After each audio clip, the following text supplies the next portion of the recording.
I think definitely.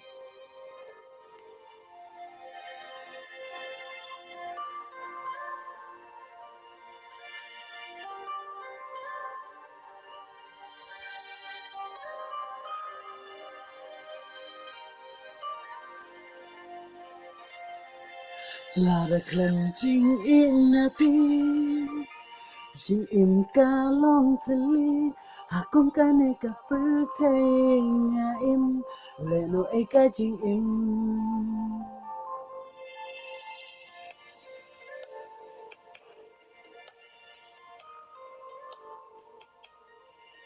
Lada clem jing in a pi jing im ka long tali hakum ka ne ka perte nga im le no e ka jing im kat no nga sngw kan ja ban im bad ping aqua shano kenyan pai men sim dap tan jing kuslai haba pim iyana men sim kapan shisha ngala raya pi ban i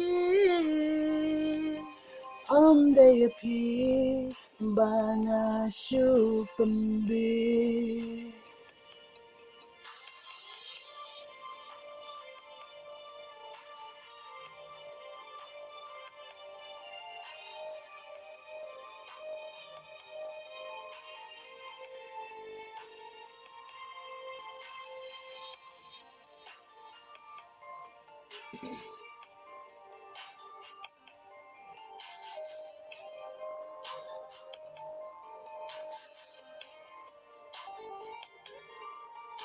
bahanga piju penpau marwe ngak thang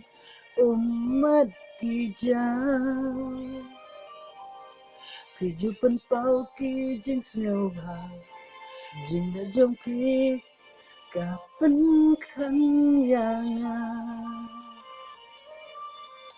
lada yanga thành sngw palay mahun kat kum ka jing penyat ublay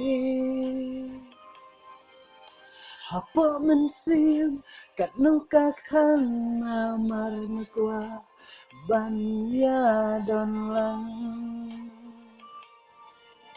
lada yanga thành sngw palay ngahun kat kum ka jing penyat ublay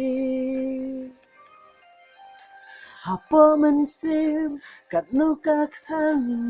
mar kwa ban ya don lang haba pim iyana men sim kapan shisha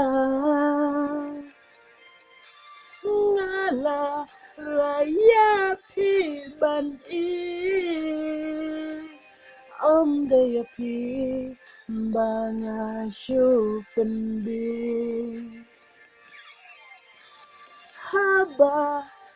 pim iyanga men sim